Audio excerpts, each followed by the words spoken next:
Hola a todos, mi nombre es Katarzyna Dunin-Borkowski y soy directora de Tax and Legal de PwC Perú. Bienvenidos a un episodio más de Infocus, el podcast donde semanalmente desarrollamos las normas y jurisprudencias más importantes en materia tributaria y aduanera y también analizamos las normas legales y noticias más importantes y su impacto en las empresas. En esta semana, en el marco de la delegación de facultades dado mediante Ley 31380, se han publicado 3 nuevos decretos legislativos. Empecemos con el decreto legislativo 1532, el cual ha creado y regulado la condición de sujeto sin capacidad operativa. ¿Qué es un sujeto sin capacidad operativa? Es la condición que SUNAT atribuye luego de realizado un procedimiento a aquellos contribuyentes que, si bien figuran como emisores de los comprobantes de pago o notas de crédito y débito, no tienen los recursos económicos, financieros, materiales, humanos y u otros, o estos no resultan idóneos para realizar las operaciones por las que se emiten dichos documentos. Un sujeto sin capacidad operativa solo puede emitir boletas de venta y notas de crédito y débito vinculadas a aquellas, y no comprobantes de pago que dan derecho a crédito fiscal. Entiéndase, no pueden emitir facturas, aún encontrándose en un régimen tributario que les permitiría emitirlas. Los contribuyentes que tengan como proveedores a un sujeto sin capacidad operativa deberán tener en cuenta que sus comprobantes de pago no le darán derecho a sustentar costo o gasto para fines tributarios. A partir de que se publique la primera lista de los sujetos sin capacidad operativa el 1 de enero de 2023, fecha en que entre en vigencia este decreto legislativo, además de chequear todos los requisitos formales existentes a la fecha respecto de nuestros proveedores, también deberemos verificar que nuestros proveedores no sean sujetos sin capacidad operativa y, si lo son, asumir las consecuencias. El segundo decreto legislativo publicado es el 1533, el cual modifica el Código Tributario en lo que refiere a las devoluciones efectuadas por la SUNAT. Este establece que los contribuyentes que soliciten una devolución de impuestos deberán comunicar previamente su código de cuenta interbancario de acuerdo a como lo señale la SUNAT. Si el contribuyente no ha cumplido con brindar su código de cuenta interbancario, la devolución a solicitud de parte se considerará como no presentada, sin perjuicio que se pueda volver a presentar una nueva. En el caso de la devolución de oficio a personas naturales con DNI y que no hubieran comunicado con anterioridad un código de cuenta interbancario, SUNAT requerirá la apertura de una cuenta en el Banco de la Nación, cuenta DNI, a la que refiere la Ley 31120, en donde se depositará la devolución. La devolución de oficio de rentas de cuarta y quinta categoría, rentas de trabajo, se realizará utilizando el abono en cuenta u otro medio que resulte aplicable, le hace a través del código de cuenta interbancario o cuenta DNI, señalando la nueva normativa que si el contribuyente que tiene derecho a dicha devolución tiene a su vez deudas tributarias, SUNAT puede emitir notas de crédito negociable o cheques no negociables por el monto de aquellas para que se apliquen contra dichas deudas. Finalmente, el decreto legislativo 1535 crea 5 perfiles de cumplimiento y deroga el régimen de buenos contribuyentes, pero no se preocupen, este estará vigente mientras no se reglamenten y se asignen los perfiles a los contribuyentes. Los perfiles de cumplimiento asignados podrán ser consultados en el portal de la SUNAT. En caso que un contribuyente sea calificado en cualquiera de los 2 niveles de cumplimiento más bajos, surgirán las siguientes consecuencias. En caso presenten una declaración rectificatoria que determine menor obligación, esta surtirá efectos recién dentro del plazo de 90 días hábiles siguientes a su presentación, siempre que previamente la Administración Tributaria no emitiera pronunciamiento sobre la veracidad y exactitud de los datos contenidos en ella, sin perjuicio de la facultad de la Administración Tributaria de efectuar la verificación o fiscalización posterior. El plazo actual y el que se aplicará para los 3 primeros perfiles es de 45 días hábiles. Además, si el contribuyente se encuentra dentro de los 2 niveles de cumplimiento más bajos, se le podrán imponer medidas cautelares previas al procedimiento de cobranza coactiva. Y en operaciones realizadas con contribuyentes calificados dentro de los 2 niveles de cumplimiento más bajos, se deberá utilizar medios de pago en montos equivalentes al 30% del monto en soles o dólares americanos regularmente señalado. Le hace a partir del 1 de abril, siempre que se hayan asignado los perfiles, deberá utilizarse medios de pago en operaciones mayores a 600 soles o 150 dólares. Por otro lado, esta semana también se ha publicado en el Diario Oficial del Peruano una resolución del Tribunal Fiscal de Observancia Obligatoria que establece el siguiente criterio para la administración tributaria. Abro comillas. El cómputo del término prescriptorio respecto de los pagos a cuenta del impuesto a la renta de tercera categoría se inicia el 1 de enero del año siguiente a la fecha en que son exigibles, conforme con el numeral 2 del artículo 44 del Código Tributario. Cierro comillas. Cabe indicar que este criterio está recogido en nuestro Código Tributario desde el Decreto Legislativo 1263, publicado el 10 de diciembre de 2016.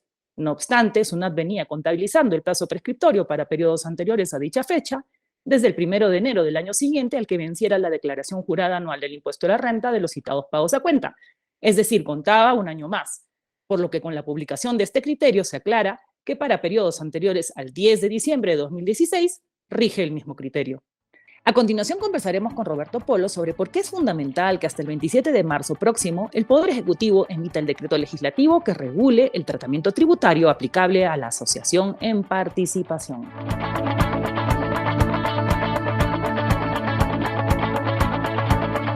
Hola a todos, bienvenidos a una nueva edición de Infocus. En esta ocasión, como siempre, con nuestro gran amigo Roberto Polo.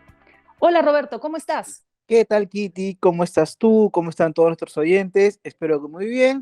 Vamos a conversar ahora, como siempre, de la materia tributaria. ¿Qué tenemos para hoy, Kitty? Roberto, el 27 de marzo, es decir, el próximo domingo, culmina el plazo para que el Poder Ejecutivo emita los decretos legislativos en materia tributaria, bueno, en todas las materias que le fueron concedidas de acuerdo a la ley que efectivamente les concedió el derecho a legislar. Y hay algunos temas que todavía están sobre la mesa, ¿no? Entre ellos, mencionar, bueno, uno de los principales, el establecer el tratamiento del impuesto a la renta aplicable a los contratos de asociación en participación, el establecer un nuevo método de valoración que razonablemente se aproxime al valor de mercado en la transferencia de valores mobiliarios y simplificar el cumplimiento de las obligaciones de los contribuyentes teniendo en cuenta el uso de las herramientas tecnológicas. Probablemente esta semana sea bastante movida en lo que se refiere a la publicación de decretos legislativos, pero uno que sí me parece fundamental o muy importante que se emita es el referido al tratamiento del impuesto a la renta aplicable a los contratos de asociación en participación. No sé si tú, Roberto, podrías explicarnos a todos por qué es tan importante que el Poder Ejecutivo emita un decreto legislativo regulando este tratamiento. Claro que sí, Kitty, con mucho gusto. Para los que estamos de alguna manera involucrados en la materia tributaria, he sabido que durante muchos años se vivió una etapa de calma respecto al tratamiento tributario de estos contratos de asociación en participación. Sin embargo, luego hubieron algunas acotaciones de parte de la Administración Tributaria que terminaron en resoluciones del Tribunal Fiscal y cambiaron de alguna manera el escenario. Y ahora voy a explicar en qué se fundamenta este cambio del tribunal y cuáles son sus efectos. Para recordar, los contratos de asociación en participación son contratos regulados en la Ley General de Sociedades que tienen como finalidad el desarrollo de un negocio común entre las partes. Asociante y asociado. Asociante, gestor, titular o que desarrolle un negocio, y asociado, quien provee de bienes, servicios o recursos para el desarrollo de este negocio. Característica esencial de este contrato es que se denomina al asociado socio oculto. ¿Por qué? Porque este no se relaciona frente a terceros, ya que el titular del negocio es el asociante. Pero, ¿qué incentivo tiene este asociado para contribuir al desarrollo de este negocio? Pues no es otro que una participación en los resultados, que pueden ser positivos o negativos, pero resultados al fin de cuentas. Ahora bien, ¿cuál ha sido entonces la cuestión controvertida en estos contratos? Como en todo de negocio, como decía yo, hay un resultado. Pues bueno, el asociante, sin duda, como titular del negocio, debía tributar por los resultados que se le generaban. Pero a su vez, como tenía la obligación contractual de cederle parte de este resultado a favor del asociado, la cuestión es, ¿este resultado qué naturaleza tiene para el asociado que lo recibe y para el asociante que tiene que pagarlo? Durante mucho tiempo se pensó en la línea del Tribunal Fiscal que este gasto que tiene el asociante era deducible para determinar su resultado tributario y como correlato, el asociado que lo recibía pues tenía renta gravada. Luego, el tribunal empieza a cambiar su línea y más bien consideraba que el asociante que generaba este resultado era el único contribuyente. Por lo tanto, no debía descontar el pago que le hacía al asociado como un gasto. Y también como correlato, este asociado recibía renta que no debía tributar. Como tú sabes, Kitty, esto llega a una sala plena. Quizás tú recordarás cuáles eran las posiciones en esa sala plena. Correcto, sí, hubieron hasta 3 posiciones, ¿no? Así es, que recogían estas tesis y con alguna variante en la segunda. Finalmente, el Tribunal Fiscal fundamenta que, como el asociante es el único titular del negocio, pues es el único que debía tributar. Por lo tanto, el pago que le hacía al asociado no debía ser considerado como un gasto deducible, ya que para el asociado, esta suma que recibe por participar en este contrato resultaba siendo un dividendo para fines del impuesto a la renta. El tribunal interpreta de esa manera la norma tributaria de dividendos para considerar que estos contratos generan un dividendo a favor del asociado. Nosotros hemos discutido ampliamente, Kitty, por qué no estamos de acuerdo con esa tesis, ya que, Correcto. ya que si el legislador hubiese querido también por ficción que estos contratos generen un dividendo tributario, lo hubiera señalado, como por ejemplo lo dice para el caso de consorcios. Correcto. Y si uno hace una interpretación histórica, también llegaría a ese resultado, porque en algún momento estos contratos de asociación fueron tratados como si generaban un resultado diferente, pero la norma los excluyó del artículo 14, por lo tanto no son más personas jurídicas hace muchos años. Entonces, ciertamente es muy cuestionable desde el punto de vista técnico esta tesis, pero bueno, es la posición que se tiene hoy día de observancia obligatoria, por lo tanto, que debe acatar la SUNAT, mas no así necesariamente aquel contribuyente que no se encuentre de acuerdo con esa posición. Y en ese contexto es que el Ejecutivo pide facultades para legislar sobre esta materia. Seguramente, si el Ejecutivo ha pedido esta facultad, es porque tiene algo nuevo que decir. Y este algo nuevo que decir sería, por lo menos, yo opino así, no sé si tú vas en la misma línea, algo distinto a lo que ha señalado la resolución de observancia obligatoria, porque si no, ¿para qué pediría facultades?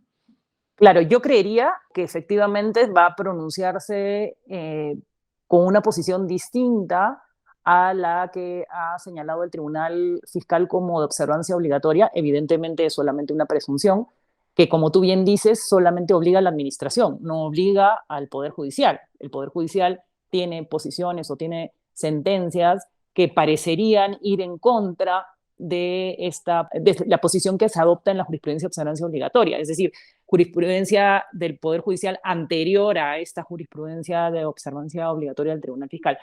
Y yo estoy expectante, ¿no? Casi comiendo mi canchita, esperando, y disculpen el término coloquial, pero esperando la norma que vaya a señalar cuál es el tratamiento tributario desde el año 99, 1999, desde el siglo pasado, pues este tema pues ha sido discutible. Ciertamente, como tú bien dices, durante un gran periodo no hubo discusión porque la administración tributaria no acotaba hasta que empezó a acotar y empezaron a generarse los problemas. También hay que tener en cuenta que el contrato de cesión en participación es un contrato muy utilizado en el Perú y el no tener claridad respecto de cuál es el tratamiento tributario y tener tantas posiciones genera pues desconfianza en nuestro sistema y para los clientes que quieren adoptar esa figura jurídica porque es la que enmarca dentro de lo que ellos quieren hacer, ¿no? Recordemos que el contrato de cesión en participación está regulado en la Ley General de Sociedades, pues el no saber cómo se los va a tratar tributariamente o el tener el temor de que si adoptan una posición, luego la administración tributaria les va a señalar otra cosa, más aún ahora con la jurisprudencia de observancia obligatoria del Tribunal Fiscal, pero cuando lleguen al Poder Judicial no se sepa claramente cuál es el tratamiento, genera pues muchísima incertidumbre. Yo estoy, como te lo había dicho hace un momento, muy expectante de esta norma. Ciertamente hemos mencionado al inicio algunas otras que faltarían bordarse y esta semana pues va a ser altamente interesante desde el punto de vista de la legislación en materia tributaria. Esperemos que el Poder Ejecutivo finalmente se pronuncie. Tenemos hasta el día 27, es decir, la norma debería salir el día 27 y también es interesante saber qué cosa van a decir en esta norma, si este tratamiento es innovativo, es decir, para los contratos de asociación en participación que se celebren de ahora en adelante, o es aclaratorio, ¿no? De modo que pues también pueda ser aplicado a los contratos de asociación en participación que ya existiesen ahora en el mercado. Sin duda es un tema, Kitty, este último que traes muy relevante. Como has mencionado, se trata de una figura jurídica empleada en diversos sectores, principalmente el de construcción inmobiliario, pero también en muchos otros. Y es importante que sepamos ya qué cosa va a traer ese decreto legislativo. Y pensando sobre todo en los contratos que ya estaban suscritos antes de la resolución de observancia obligatoria, como dices tú, podría ser que este decreto legislativo que va a ser emitido salga con una fórmula de precisión. El fundamento está, ya que si uno revisa la resolución de observancia obligatoria, ve que es posible más de una interpretación. Pero bueno, también podría ser cuestionable que vía un decreto legislativo se regule hacia atrás cuando tenemos tanta historia de por medio, ¿no? Ese es un tema que resulta sin duda relevante. Si vamos a hablar de una norma de precisión, porque recordarás tú que, como bien señalabas, en el año 99 se regula este tema a nivel de una resolución de superintendencia, y bien podría ser ese el punto de partida para lo que salga ahora en el decreto legislativo. Habrá que estar de repente no solamente con canchita, sino también con algo para relajarnos. Sí, realmente es una norma que se está esperando hace muchísimo tiempo.